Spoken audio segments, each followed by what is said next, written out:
So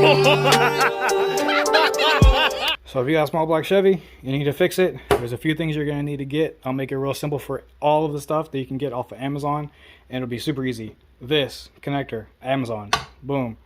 This, I got it for Harbor Freight, super easy, but you can get it on Amazon too. Also, there is an intake gasket set and everything here that I also got on Amazon for when you do the job. This right here is the gasket set. I believe this is a mall, I forget. This is a Felpro kit. I'll put the part number and everything in the description so you can see. And it comes with everything that you're gonna need. It's gonna come with the valve cover gaskets that you can see here. It's gonna come with the upper intake manifold gasket here. It's gonna with the intake gaskets that you see here. All the little stuff, you got a distributed gasket that's gonna go right here.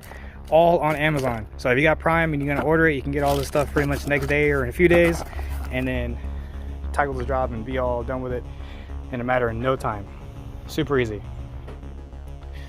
Small block Chevy, 5.7 Vortec, 2-door Tahoe, preferably 2-door Tahoe because it's the best car in the world.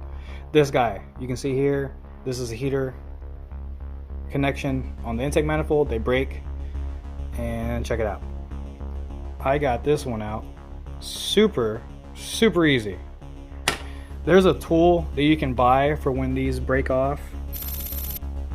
You can see how they break off flush. This is a leftover piece that's in here, and I just left it out that way I could show like what I did to do it. You got to be careful.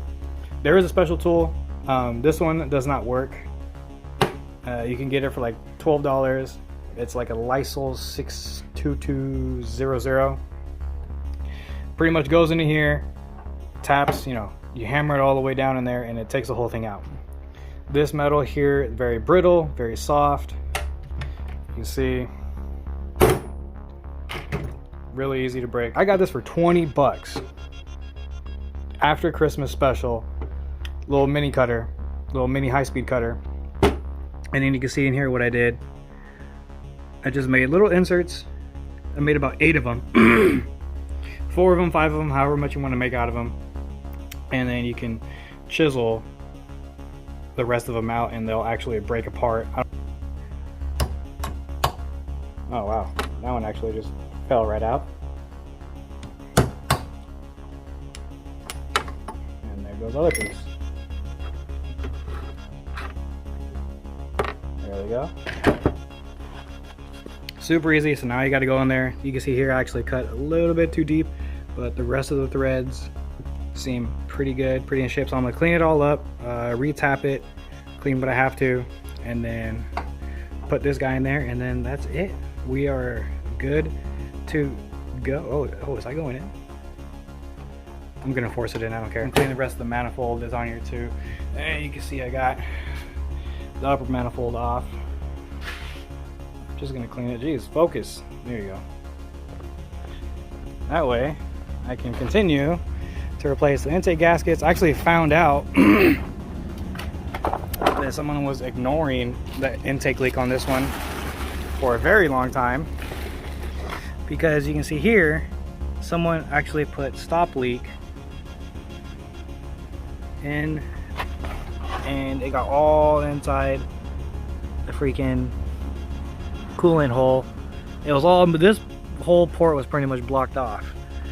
But I mean that I got everything apart, I wanted to see the actual condition of the motor. I mean, I have good oil pressure and everything, but I mean, nothing crazy to expect, but this thing is like brand new. The good thing is that I got no sludge, I got nothing, so good thing about the motor. I would love to put a cam in it right now, but it's not really in the budget. The poor old lady kind of took a little bit more out of my budget than what I wanted to.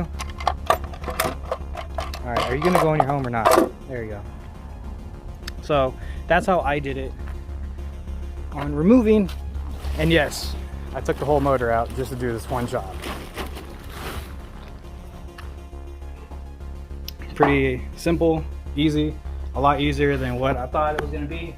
I was pretty pissed because no one had the tool in stock and I was gonna wait till tomorrow, but for 20 bucks, and I don't have one of these tools, but now this tool really saved my life. And yeah, here we go. Super simple. I'm gonna clean it, put it all back together, reseal it, and then get this thing back up and going. So if you have small block Chevy, any really small block Chevy that has the heater hose connector that's right here with this brittle metal, you can go ahead and get it.